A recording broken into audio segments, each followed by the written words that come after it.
双语音标领航，注音阅读启蒙，叶兴阳有声读物。Indian Boyhood by Ohiya Charles Eastman. Contents: I. Earliest recollections. I. Hakata, the pitiful last. 2. Early hardships. 3. My Indian grandmother. 4. In Indian sugar camp. A midsummer feast. 2. An Indian boy's training. 3. My plays and playmates. I. Games and sports. 2. My playmates. 3. The boy hunter. 4. Hakada's first offering. V. Family traditions. I. A visit to Smoky Day. 2. The stone boy. 6. Evening in the lodge. I. Evening in the lodge. 2. Adventures of my uncle. 7. The end of the bear dance. 8. The maiden's feast. 9. More legends. I.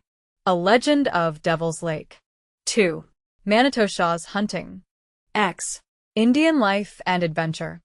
I. Life in the woods. 2. A winter camp. 3. Wild harvests. 4. A meeting on the plains. An adventurous journey. 11. The laughing philosopher. 12. First impressions of civilization. I. Earliest recollections. I. Hadaka, the pitiful last. What boy would not be an Indian for a while when he thinks of the freest life in the world? This life was mine. Every day there was a real hunt. There was real game. Occasionally, there was a medicine dance away off in the woods where no one could disturb us, in which the boys impersonated their elders. Brave bull. Standing elk, high hawk, medicine bear, and the rest. They painted and imitated their fathers and grandfathers to the minutest detail, and accurately too, because they had seen the real thing all their lives. We were not only good mimics, but we were close students of nature. We studied the habits of animals just as you study your books. We watched the men of our people and represented them in our play, then learned to emulate them in our lives. No people have a better use of their 5 senses than the children of the wilderness. We could smell as well as hear and see. We could feel and taste as well as we could see and hear. Nowhere has the memory been more fully developed than in the wild life. And I can still see wherein I owe much to my early training. Of course, I myself do not remember when I first saw the day. But my brothers have often recalled the event with much mirth. For it was a custom of the Sioux that when a boy was born his brother must plunge into the water, or roll in the snow naked if it was winter time, and if he was not big enough to do either of these himself, water was thrown on him. If the newborn had a sister, she must be immersed. The idea was that a warrior had come to camp, and the other children must display some act of hardihood. I was so unfortunate as to be the youngest of 5 children who, soon after I was born, were left motherless. I had to bear the humiliating name Hakada, meaning the pitiful last, until I should earn a more dignified and appropriate name. I was regarded as little more than a plaything by the rest of the children. My mother, who was known as the handsomest woman of all the Spirit Lake and Leaf Dweller Sioux, was dangerously ill, and one of the medicine men who attended her said, "Another medicine man has come into existence, but the mother must die. Therefore let him bear the name Mysterious Medicine." But one of the bystanders hastily interfered, saying that an uncle of the child already bore that name. So, for the time, I was only Hakada, my beautiful mother, sometimes called the demigoddess of the Sioux, who tradition says had every feature of a Caucasian descent with the exception of her luxuriant black hair and deep black eyes, held me tightly to her bosom upon her deathbed, while she whispered a few words to her mother-in-law.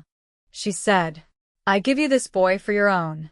I cannot trust my own mother with him. She will neglect him, and he will surely die." The woman to whom these words were spoken was below the average in stature, remarkably for her age. She was then fully 60. and possessed of as much goodness as intelligence. My mother's judgment concerning her own mother was well-founded, for soon after her death that old lady appeared, and declared that Hakata was too young to live without a mother. She offered to keep me until I died, and then she would put me in my mother's grave. Of course, my other grandmother denounced the Suggs, Tyen, as a very wicked one, and refused to give me up. The babe was done up as usual in a movable cradle made from an oak board 2.5 feet long and 1.5 feet wide. On one side of it was nailed with brass-headed tacks the richly embroidered sack, which was open in front and laced up and down with buckskin strings. Over the arms of the infant was a wooden bow, the ends of which were firmly attached to the board, so that if the cradle should fall, the child's head and face would be protected. On this bough were hung curious playthings, strings of artists, Tikali carved bones and hoofs of deer, which rattled when the little hands moved them.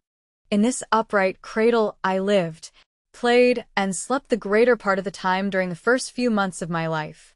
Whether I was made to lean against a lodge pole or was suspended from a bough of a tree, while my grandmother cut wood, or whether I was carried on her back, or conveniently balanced by another child in a similar cradle hung on the opposite side of a pony, I was still in my oaken bed. This grandmother, who had already lived through 60 years of hardships, was a wonder to the young maidens of the tribe. She showed no less enthusiasm over Hakata than she had done when she held her firstborn, the boy's father, in her arms. Every little attention that is due to a loved child she performed with much skill and devotion. She made all my scanty garments and my tiny moccasins with a great deal of taste. It was said by all that I could not have had more Tyen had my mother been living. Unchita, grandmother, was a great singer. Sometimes, when Hakata wakened too early in the morning, she would sing to him something like the following lullaby. Sleep, sleep, my boy. The Chippewas are far away. Sleep, sleep, my boy. Prepare to meet The foe by day, the foe by day. The cowards will not dare to fight. Till morning break, till morning break. Sleep, sleep, my child. While still 'tis night, then bravely wake, then bravely wake. The Dakota women were wont to cut and bring their fuel from the woods and, in fact, to perform most of the drudgery of the camp. This of Nisi's Sighty fell to their lot, because the men must follow the game during the day. Very often my grandmother carried me with her on these excursions, and while she worked it was her habit to suspend me from a wild grapevine or a springy bough, so that the least breeze would swing the cradle to and fro. She has told me that when I had grown old enough to take notice, I was apparently capable of holding extended conversations in an unknown dialect with birds and red squirrels. Once I fell asleep in my cradle, suspended 5 or 6 feet from the ground, while Unchita was some distance away, gathering birch bark for a canoe. A squirrel had found it convenient to come upon the bough of my cradle and nibble his hickory nut, until he awoke me by dropping the crumbs of his meal. My disapproval of his intrusion was so decided that he had to take a sudden and quick flight to another bough, and from there he began to pour out his wrath upon me, while I continued my objections to his presence so audibly that Unchita soon came to my rescue, and compelled the bold intruder to go away. It was a common thing for birds to alight on my cradle in the woods. My food was, at first, a troublesome question for my kind foster mother. She cooked some wild rice and strained it, and mixed it with broth made from choice venison.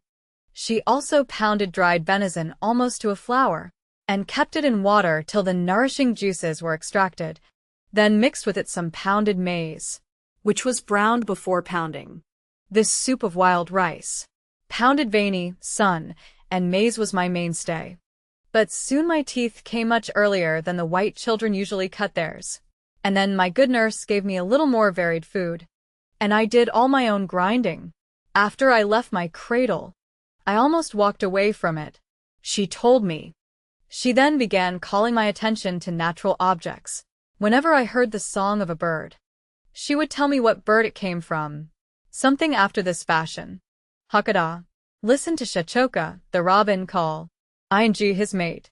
He says he has just found some. Think good to eat. Or listen to Oapanska, the thrush. He is singing for his little wife. He will sing his best. When in the evening the whippoorwill started his song with vim, no further than a stone's throw from our tent in the woods, she would say to me, "Hush. It may be an Ojibwe scout."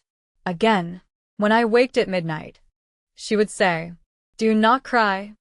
Hinakaga, the owl, is watch, ingu from the treetop." I usually covered up my head, for I had perfect faith in my grandmother's admonitions, and she had given me a dreadful idea of this bird. It was one of her legends that a little boy was once ing just outside of the teepee tent, crying vigorously for his mother, when Hinakaga swooped down in the darkness and carried the poor little fellow up into the trees. It was well known that the hoot of the owl was commonly imitated by Indian scouts when on the warpath. There had been dreadful massacres immediately following this call. Therefore it was deemed wise to impress the sound early upon the mind of the child. Indian children were trained so that they hardly ever cried much in the night. This was very expedient and necessary in their exposed life. In my infancy, it was my grandmother's custom to put me to sleep, as she said, with the birds, and to waken me with them, until it became a habit. She did this with an object in view. An Indian must always rise early. In the first place, as a hunter, he finds his game best at daybreak. Secondly, other tribes, when on the warpath, usually make their attack very early in the morning. Even when our people are moving about leisurely, we like to rise before daybreak, in order to travel when the air is cool and unobserved, perchance, by our enemies. As a little child, it was instilled into me to be silent and reticent. This was one of the most important traits to form in the character of the Indian. As a hunter and warrior, it was considered absolutely necessary to him, and was thought to lay the foundations of patience and self-control. There are times when boisterous mirth is indulged in by our people, but the rule is gravity and decorum. After all, my babyhood was full of interest and the beginnings of life's realities. The spirit of daring was already whispered into my ears. The value of the eagle feather as worn by the warrior had caught my eye. One day, when I was left alone, at scarcely 2 years of age, I took my uncle's war bonnet and plucked out all its eagle feathers to decorate my dog and myself. So soon the life that was about me had made its impress, and already I desired intensely to comply with all of its demands. 2. Early hardships. One of the earliest recollections of my adventurous childhood is the ride I had on a pony's side. I was passive in the whole matter. A little girl cousin of mine was put in a bag and suspended from the horn of an Indian saddle. But her weight must be balanced or the saddle would not remain on the animal's back. Accordingly, I was put into another sack and made to keep the saddle and the girl in position. I did not object at all, for I had a very pleasant game of peek-a-boo with the little girl, until we came to a big snowdrift, where the poor beast was stuck fast and began to lie down. Then it was not so nice. This was the convenient and primitive way in which some mothers packed their children for winter journeys. However cold the weather might be, the inmate of the fur-lined sack was usually very comfortable, at least I used to think so. I believe I was accustomed to all the precarious Indian conveyances, and, as a boy, I enjoyed the dog trevaux ride as much as any. The trevaux consisted of a set of rawhide strips securely lashed to the tent poles, which were harnessed to the sides of the animal as if he stood between shafts, while the free ends were allowed to drag on the ground. Both ponies and large dogs were used as beasts of burden, and they carried in this way the smaller children as well as the baggage. This mode of traveling for children was possible only in the summer, and as the dogs were sometimes unreliable, the little ones were exposed to a certain amount of danger. For instance, whenever a train of dogs had been traveling for a long time, almost perishing with the heat and their heavy loads, a glimpse of water would cause them to forget all their responsibilities. Some of them, in spite of the screams of the women, would swim with their burdens into the cooling stream, and I was thus, on more than one occasion, made to partake of an unwilling bath. I was a little over 4 years old at the time of the Sioux Massacre in Minnesota. In the general turmoil, we took flight into British Columbia, and the journey is still vividly remembered by all our family. A yoke of oxen and a lumber wagon were taken from some white farmer and brought home for our conveyance. How delighted I was when I learned that we were to ride behind those wise-looking animals and in that gorgeously painted wagon. It seemed almost like a living creature to me, this new vehicle with 4 legs. And the more so when we got out of axle grease and the wheels went along squealing like pigs. The boys found a great deal of innocent fun in jumping from a high wagon while the oxen were leisurely moving along. My elder brothers soon became experts. At last, I mustered up courage enough to join them in this sport. I was sure they stepped on the wheel, so I cautiously placed my moccasin foot upon it. Alas, before I could realize what had happened, I was under the wheels, and had it not been for the neighbor immediately behind us, I might have been run over by the next team as well. This was my first experience with a civilized vehicle. I cried out all possible reproaches on the white man's team and concluded that a dog, Trevor, was good enough for me. I was really rejoiced that we were moving away from the people who made the wagon that had almost ended my life. And it did not occur to me that I alone was to blame. I could not be persuaded to ride in that wagon again and was glad when we finally left it beside the Missouri River. The summer after the Minnesota Massacre, General Sibley pursued our people across this river. Now the Missouri is considered one of the most treacherous rivers in the world. Even a good modern boat is not safe upon its uncertain current. We were forced to cross in buffalo-skin boats as round as tubs. The Wasatch white men were coming in great numbers with their big guns, and while most of our men were fighting them to gain time, the women and the old men made and equipped the temporary boats, braced with ribs of willow. Some of these were towed by 2 or 3 women or men swimming in the water, and some by ponies. It was not an easy matter to keep them right side up, with their helpless freight of little children and such goods as we possessed. In our flight, we little folks were strapped in the saddles or held in front of an older person, and in the long night marches to get away from the soldiers, we suffered from loss of sleep and insufficient food. Our meals were eaten hastily, and sometimes in the saddle, water was not always to be found.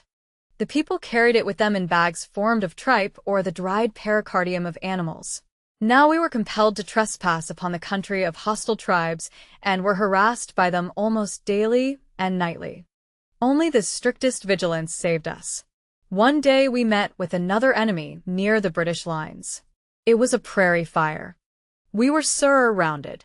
Another fire was quickly made, which saved our lives. One of the most thrilling experiences of the following winter was a blizzard, which overtook us in our wanderings. Here and there, a family lay down in the snow, selecting a place where it was not likely to drift much. For a day and a night we lay under the snow. Uncle stuck a long pole beside us to tell us when the storm was over. We had plenty of buffalo robes, and the snow kept us warm, but we found it heavy. After a time, it became packed and hollowed out around our bodies, so that we were as comfortable as one can be under those circumstances. The next day the storm ceased, and we discovered a large herd of buffaloes almost upon us. We dug our way out, shot some of the buffaloes, made a fire, and enjoyed a good dinner. I was now in exile as well as motherless, yet I was not unhappy. Our wanderings from place to place afforded us many pleasant experiences and quite as many hardships and misfortunes. There were times of plenty and times of scarcity, and we had several narrow escapes from death. In age life, the early spring is the most trying time, and almost all the famines occurred at this period of the year. The Indians are a patient and a clannish people. Their love for one another is stronger than that of any civilized people I know. If this were not so, I believe there would have been tribes of cannibals among them. White people have been known to kill and eat their companions in preference to starving. But Indians never. In times of famine, the adults often denied themselves in order to make the food last as long as possible for the children, who were not able to bear hunger as well as the old. As a people, they can live without food much longer than any other nation. I once passed through one of these hard springs when we had nothing to eat for several days. I well remember the 6 small birds which constitute the breakfast for 6 families one morning. And then we had no dinner or supper to follow. What a relief that was to me, although I had only a small wing of a small bird for my share. Soon after this, we came into a region where buffaloes were plenty, and hunger and scarcity were forgotten. Such was the Indians' wild life. When game was to be had and the sun shone, they easily forgot the bitter experiences of the winter before. Little preparation was made for the future. They are children of nature, and occasionally she whips them with the lashes of experience. Yet they are forgetful and careless. Much of their suffering might have been prevented by a little calculation. During the summer, when nature is at her best and provides abundantly for the savage, it seems to me that no life is happier than his. Food is free, lodging free, everything free. All were alike rich in the summer, and, again, all were alike poor in the winter and early spring. However, their diseases were fewer and not so destructive as now, and the Indians' health was generally good. The Indian boy enjoyed such a life as almost all boys dream of and would choose for themselves if they were permitted to do so. The raids made upon our people by other tribes were frequent, and we had to be constantly on the watch. I remember at one time a night attack was made upon our camp and all our ponies stampeded. Only a few of them were recovered, and our journeys after this misfortune were affected mostly by means of the dog travaux.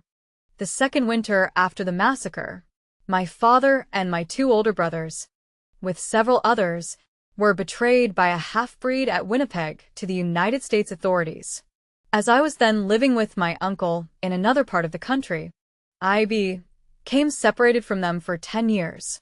During all this time we believed that they had been killed by the whites, and I was taught that I must avenge their deaths as soon as I was able to go upon the warpath. I must say a word in regard to the character of this uncle, my father's brother, who was my advisor and teacher for many years. He was a man about 6 feet 2 inches in height, very erect and broad-shouldered. He was known at that time as one of the best hunters and bravest warriors among the Sioux in British America, where he still lives. For to this day we have failed to persuade him to return to the United States. He is a typical Indian, not handsome, but truthful and brave. He had a few simple principles from which he hardly ever departed. Some of these I shall describe when I speak of my early training. It is wonderful that any children grew up through all the exposures and hardships that we suffered in those days. The frail teepee pitched anywhere, in the winter as well as in the summer, was all the protection that we had against cold and storms. I can recall times when we were snowed in and it was very difficult to get fuel. We were once 3 days without much fire, and all of this time it stormed violently. There seemed to be no special anxiety on the part of our people. They rather looked upon all this as a matter of course, knowing that the storm would cease when the time came. I could once endure as much cold and hunger as any of them, but now if I miss one meal or accidentally wet my feet, I feel it as much as if I had never lived in the manner I have described, when it was a matter of course to get myself wet many a time. Even if there was plenty to eat, it was thought better for us to practice fast sometimes. And hard exercise was kept up continually, both for the sake of health and to prepare the body for the extraordinary exertions that it might, at any moment, be required to undergo. In my own remembrance, my uncle used often to bring home a deer on his shoulder. The distance was sometimes considerable, yet he did not consider it any sort of a feat. The usual custom with us was to eat only 2 meals a day, and these were served at each end of the day.